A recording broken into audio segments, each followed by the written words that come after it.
అయ్యప్ప అయ్యప్ప దీక్ష అంటే ఎన్నో జన్మల సుకృతం మనం ఈరోజు మాలధారణ చేసుకోవడం.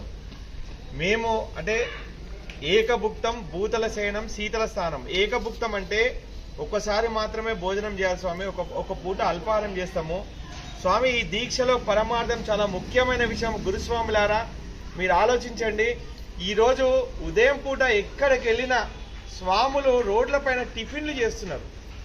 ఇది ఎంతవరకు కరెక్ట్ ఒక్కసారి మీరు ఆలోచించండి.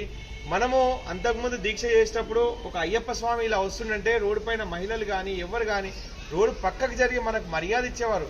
మనలో అయ్యప్పని చూస్తున్నారు. ఏకభుక్తం అంటే మితాహారం చాలా ఇంపార్టెంట్ విషయం.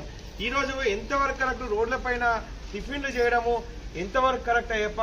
గురుస్వాములారా ఒక్కటి ఈ దీక్షలో అయ్యప్ప స్వాములు అందరికీ చెప్తున్నా, మీరు ఎంత కఠినంగా దీక్ష చేస్తే మీ కుటుంబాలు మీ భవిష్యత్తు అంత బాగుంటుంది. ఎందుకంటే ప్రతి ఇంట్లో ఆర్థిక పరిస్థితి బాగాలేదు, ఆరోగ్య పరిస్థితి బాగాలేదు.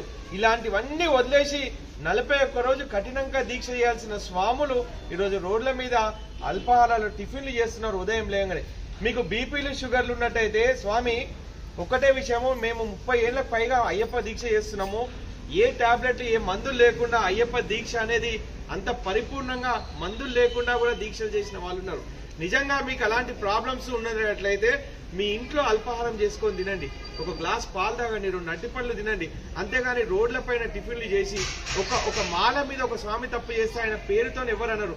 ఒక అయ్యప్ప చూడు రోడ్ల పైన టిఫిన్లు చేస్తున్నారు, ఒక అయ్యప్ప చూడు క్రమశిక్షణగా లేడని చెప్పి ఎంతో మంది అయ్యప్పలు నిస్వార్థంగా భక్తితో చేస్తున్న ఎంతో మంది అయ్యప్పలు బాధపడుతున్నారు. కాబట్టి దయచేసి అయ్యప్ప స్వాములారా మీరు ఎవరైనా అలా చేస్తుంటే వాళ్ళకు అయ్యప్ప తత్వం చెప్పండి, దయచేసి అలా చేయొద్దని చెప్పి మరీ మీరు అందరు చెప్పి మీరు సత్ఫలితాన్ని పొందాలంటే ఈ అయ్యప్ప దీక్షలో కోరుకున్న వారికి కోరినంత, కోరిన వారికి కొండంత ఓ క్రమశిక్షణ కలిగిన అయ్యప్ప స్వామిగా మనం దీక్ష చేద్దాం.